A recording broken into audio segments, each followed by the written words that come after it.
This is Diana Sullivan in Austin, Texas.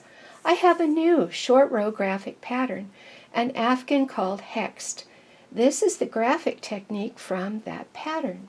Short row graphics give a multicolor look like Intarsia knitting with no floats on the back.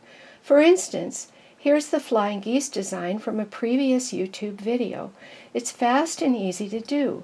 It's really good for horizontal lines, which are just a color change, and all kinds of slanted lines where the short rowing is done. Short rowing works great for making hexagons. Decreasing or increasing every other row makes the correct slant. In my hexed pattern, you'll have diagrams to help you make unique designs, whether it's a planned color scheme or using up your scraps on hand. These photos show some variations I drew on my diagrams, and then I'm showing the photos of the two Afghans I knitted as I tested the pattern. This pattern also has hems all around for a sturdy edge and curved corner embellishments. It's available at my website, dianaknits.com. It's a digital download, so you get it quickly. Today I'll show you how to do short row hexagons. I am going to show how to knit a miniature sample of the hexagons. These have no floats. They can be done on just about any flatbed machine. These red and green lines are not part of the knitting. They're the marks I'm going to have on my needle bed. I'm going to have two green marks 7 stitches apart in the middle of the bed, and then I'm going to have a red mark 7 stitches over to one side and a red mark 7 stitches over from there. You'll see on my diagram that I have a stack of 3 hexagons, and then I have these partial pieces along the side to give me a straight line for an Afghan or another project. I also have that on this side. The bottom partials are different from the top partials. Now I'm going to have my bed marked between needles number 11 and 12 left of 0 in red, between needles 4 and 5 left of 0 in green, between needles 3 and 4 right of 0 in green, and between needles 10 and 11 right of 0 in red. I'm going to cast on from needle number 17 on the left over to needle number 16 on the right, just to make this sample. And I will start with some waste yarn. This is going to be one way to start it. The actual Afghan has a picot hem at the bottom, and put weights on the end. I'll take the comb off in a little while. Now I'm just going to bring in my in-between needles and knit a few rows. That's one more stitch than I need. Here we go.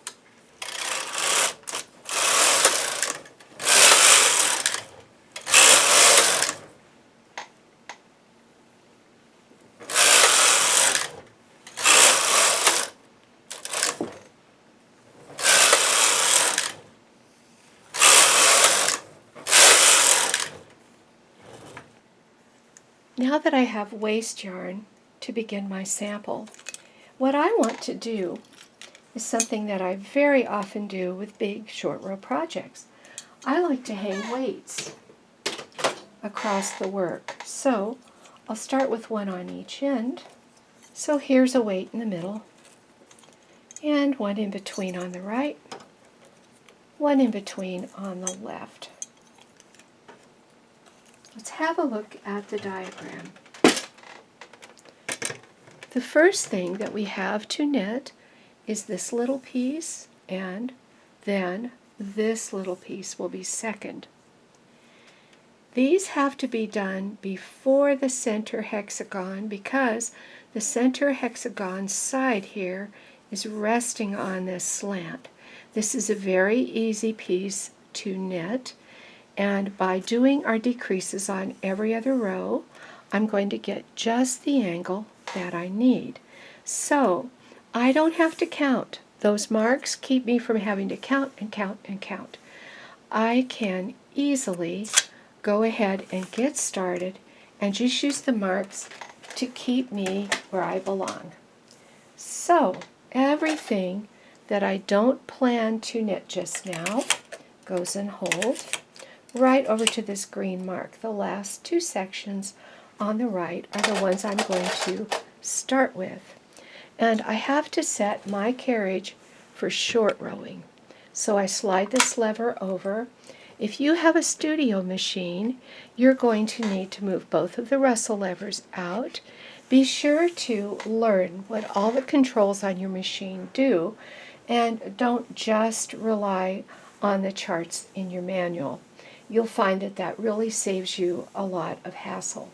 Now, I think I will start with this light colored yarn and make this first section.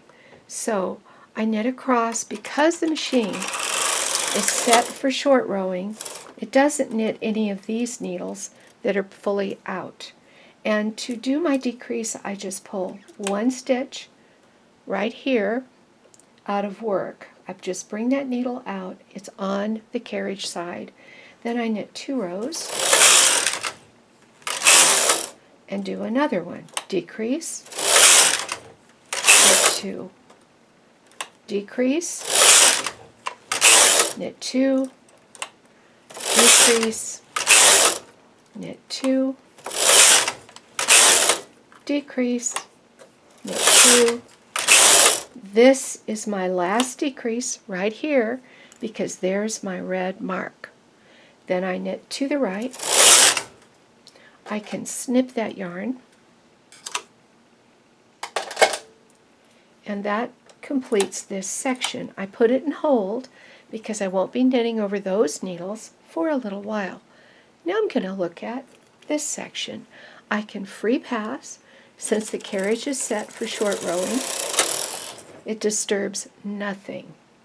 And I do like having a clothespin on that loose end, so I'm putting one on there just to make that hang down and keep it a little bit tighter. I'm doing the same thing on this side. I'm going to decrease and work my way this way to get my slant. So I knit my first row coming in from the left, and I decrease. Knit 2 rows, decrease, knit 2 rows, decrease, decrease, decrease, decrease, and decrease. You can see that I've done the right bottom section and the left bottom section. It's time to do the hexagon in the center. These stitches go in hold, and let's have a quick look at our diagram. Now, I like to color in the diagram as I go. So, this is knitted.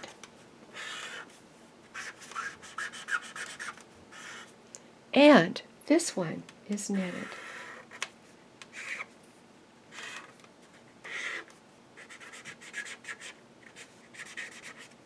Now I'm going to do this one.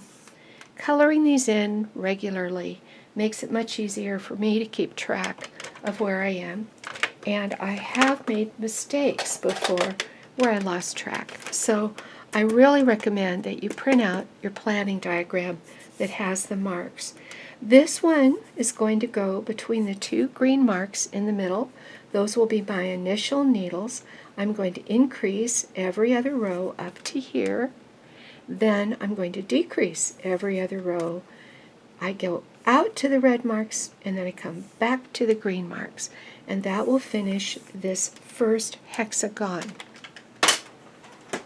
Now, there is one little challenge, and that is that when I put these stitches in work, into upper working position, which is just knitter's jargon for halfway back between the E and the B, or also known as D position. When I do that and I thread my machine and I try to knit, it's really easy to drop some stitches right here, but there's a way to do it that works every time. So let's use red for this one. It's a different red from my waste yarn, by the way. And what we're going to do is put a heavier clip on it, and we're going to put it here right before the first needle to knit. So it's in between those two, over that. Then it goes under the sinker plate. I open the feeder and I thread it. Now, as I approach, this will drop down and it will knit these few stitches perfectly. And I want to increase, so I'm going to go ahead and bring this needle in too. My increases are going to be opposite the carriage simply by putting one more needle in work. Now as I approach, my clip dropped, but rather than waste yarn, I'll lift up a little, and that knits beautifully. The clip really solves the problem. Now I need to increase every other row, so I'll do it at the far side of the row. So one increase every row, but not on both sides, works out to be every other row for my purpose. I increase and knit across. A quick way to increase is to put your hand under the needle and push it back.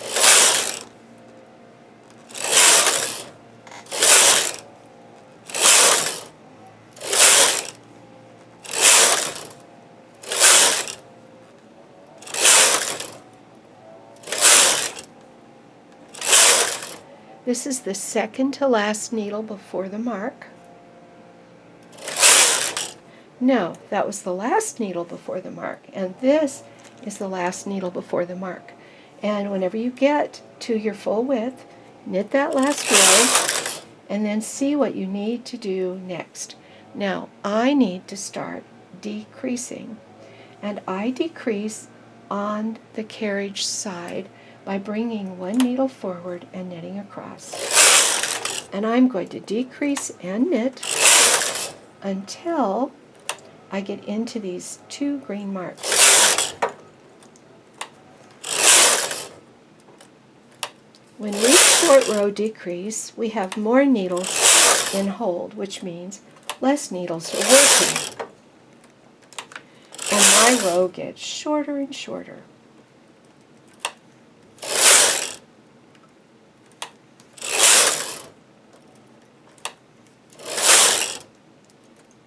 It is often useful to put a weight up here where there's getting to be quite a bit of slack. As soon as I bring this last needle outside the green mark into work, I know this is my last row to knit. Now, this doesn't look like a hexagon yet, even though I just knitted that whole hexagon shape. It's squashed down because I don't have the knitting over here that it's going to sit next to that little angle, or over here. So right now it just looks kind of like half a hexagon with some wrinkles at top. But now we're going to go ahead, color in the chart, see what's next, and that problem resolves.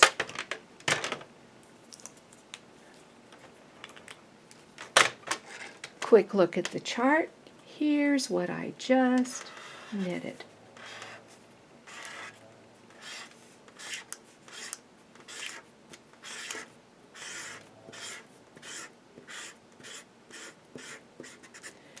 If you color in your chart, it makes it really easy to see what your next shape is. This is my next shape because my carriage is on the left. I like doing the side shapes from the outside.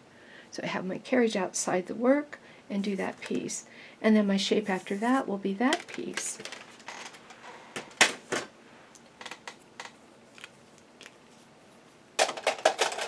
All the needles have to be in hold except the ones I'm planning to knit. And the needles that I want to knit right now on this left shape are just from the red mark to the edge. The reason I draw the long lines for my marks is to help me see where they touch each time. So here's my red mark, from the red mark to the edge.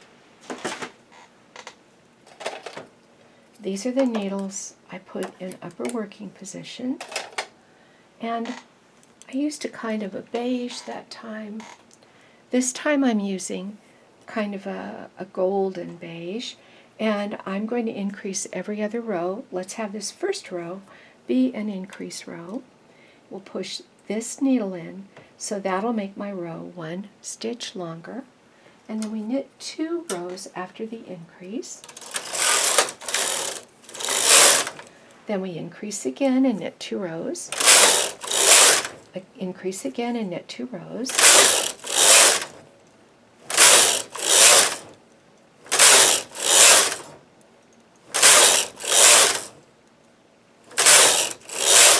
Now, this is just half of my side piece.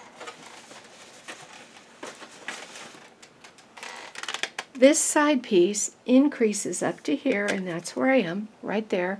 Now it decreases. I'm going to go on over to the middle and start decreasing. I need to decrease on the carriage side.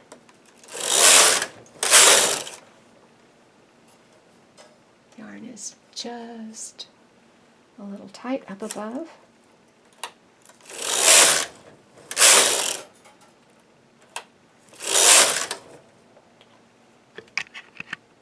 It is helpful to move a weight on up here, and I can keep on with my decreasing and knitting twice.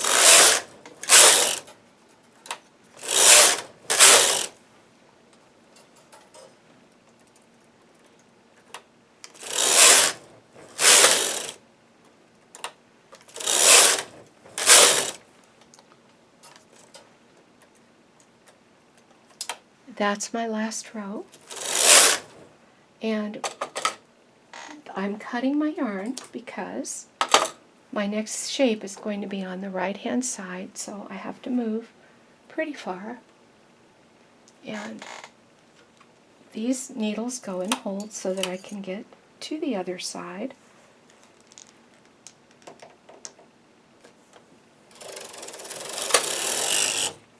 Now I'm going to make that same shape that gets wider and then narrower on the right hand side of my sample.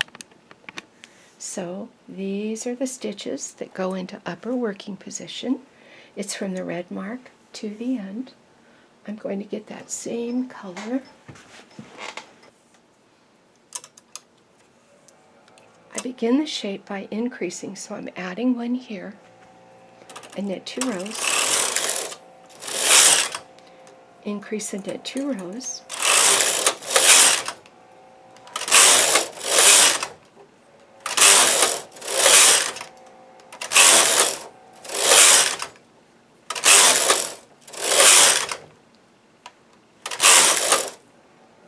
Now, I am at the width. I've gotten to the green mark. Now I'm going to start my decreases.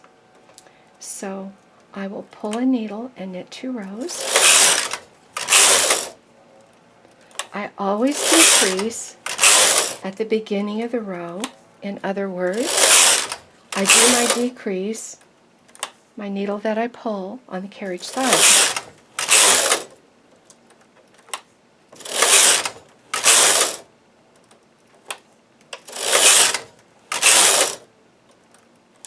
Last one, go to the outside, and I can snip that yarn.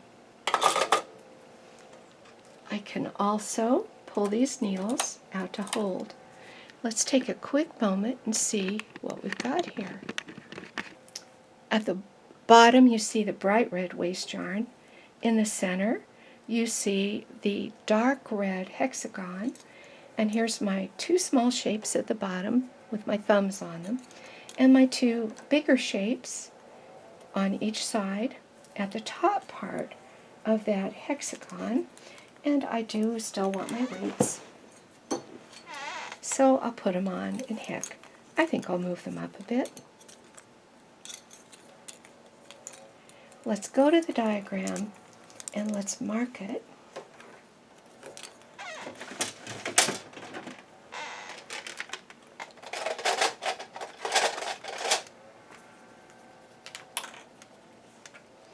I have now knitted this shape,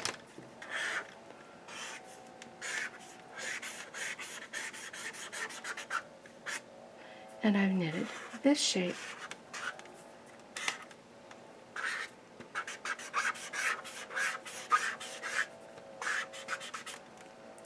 So it becomes very obvious my next shape is this hexagon in the center. This center hexagon will be done just like the red one below. In fact, if you were looking at the angle I'm looking at, you would see that the 7 stitches in the middle that I'm going to start with are the darker color. So I'm going to start with those guys again. This time, I'm going to make a blue one. Extra colors make this a little easier for you to see.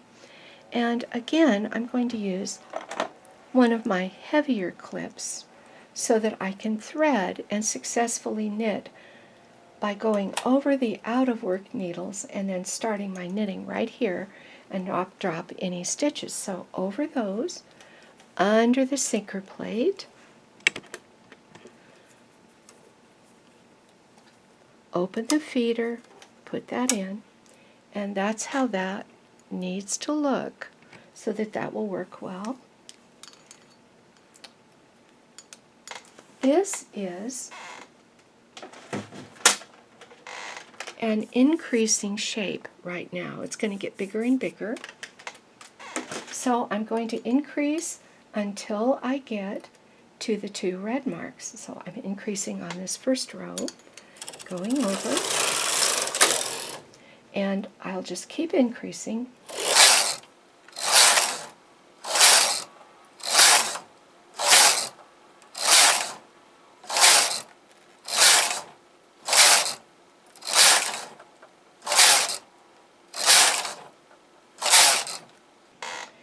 Now I have half a hexagon in the blue.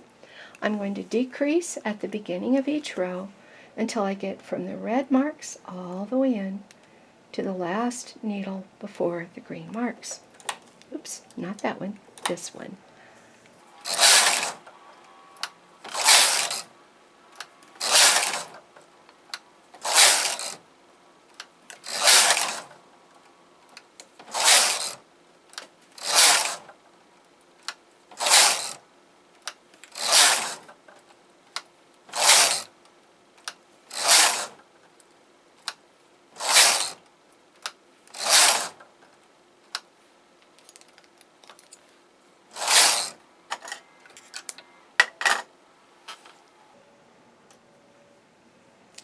That completes my second center octagon, but it is squished in the middle because the side pieces that allow it to spread out are not yet knitted.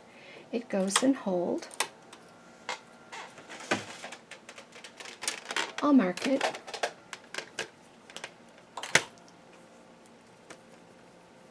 I actually colored in charts on both of my Afghans. It is just so easy to lose your place when you're interrupted, and it is just so simple to color them in and save yourself the hassle. And it certainly makes it very obvious I need to do this one and this one next. One of the things to be mindful of when you're working with short rows is to keep all the stitches you don't want to knit back on the needles and the needles fully extended. I'm going to do this shape on the right hand side here, and my yarn is loose and slipping, so I'll throw a clip on it. And I'm going to do that different. It's a little bit more of a silvery beige. So these needles go in work, plus 1 extra because this is an increase row.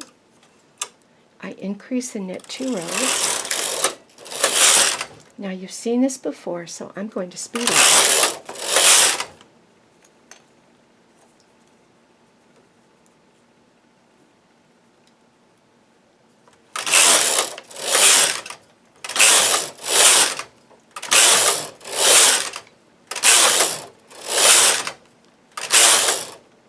When I get to here, I need to start decreasing.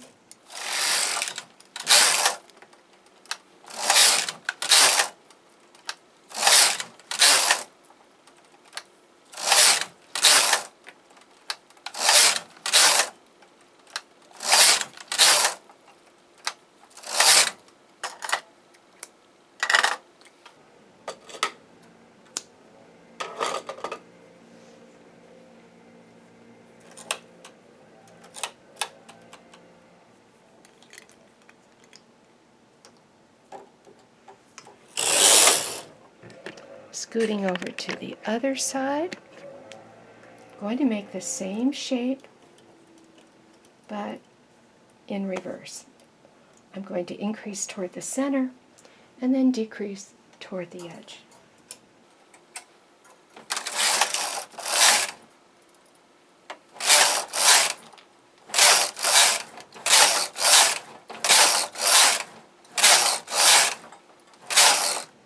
Now I'm going to decrease toward the outer side.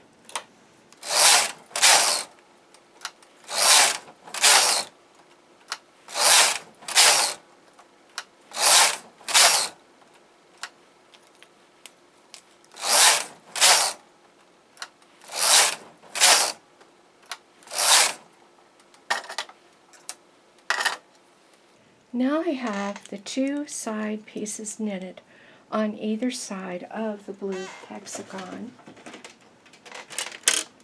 I'll just fill that in quickly. Now I want to point out that you could stop at a different point.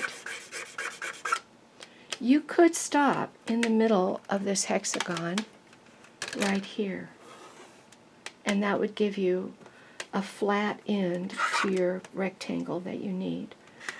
So you could stop on any of these horizontal lines and make a different partial piece. So in that case, this would be your partial piece. But I wanted to have a stack of 3 hexagons for my diagram. So I'm going to put that last hexagon in. I did blue last time, so for this center hexagon, I'm going to do the red, starting with the middle stitches.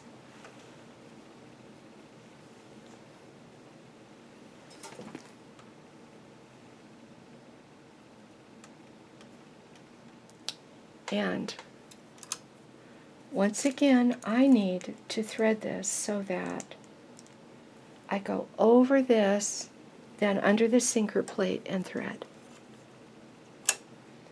That way I'll get a good clean start here and I won't have any drop stitch in between. Sometimes you can drop several. Now I'm going to increase this row. I'm going to increase to the widest point of the hexagon. You've seen this before, so from here I'm going to go faster.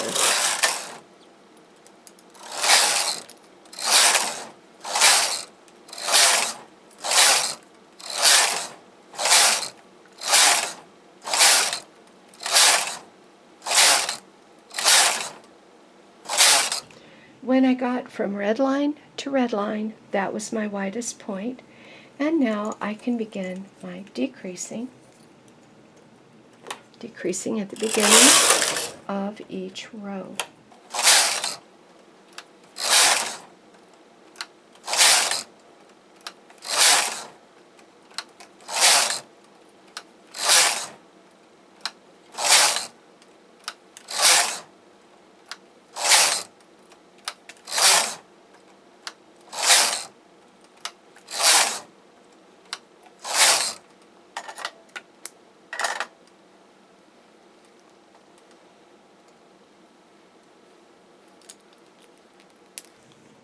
That was the third of my 3 hexagons in the stack. So now we get to see how to finish this off. I'll color this in. We have 2 little pieces to make on the top.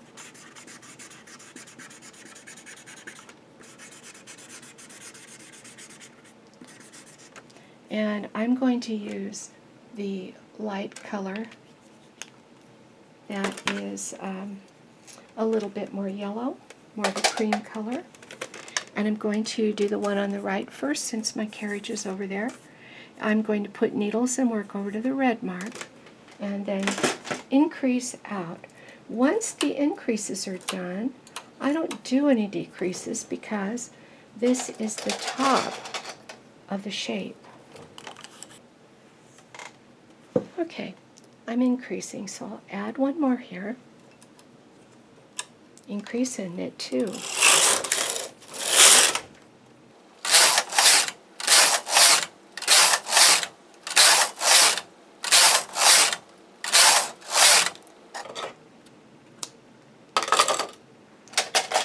That completes that section at the top. Now I have to do one on the left side. Free pass. Put the correct needles in work. That would be from the mark to the end plus the increase.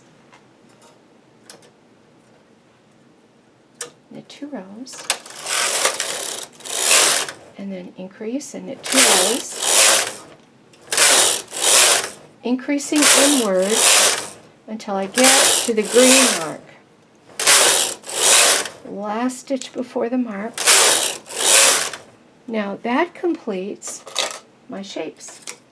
I want to take this off on waste yarn. I have some rather gray waste yarn that I'll use. You can either put all the needles in hold, or you can just change the setting on your carriage so that everything will knit if you take it off on waste yarn.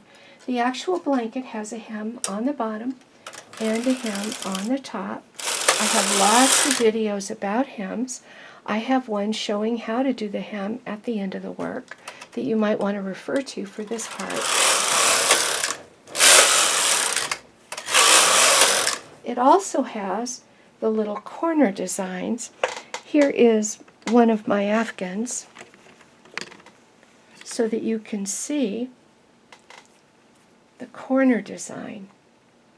I used a contrasting color and it really shows. And it just fills in this corner after you put hems on all 4 sides. Now, hems really make your Afghan hold up better. It reinforces all 4 sides and you just get a better result.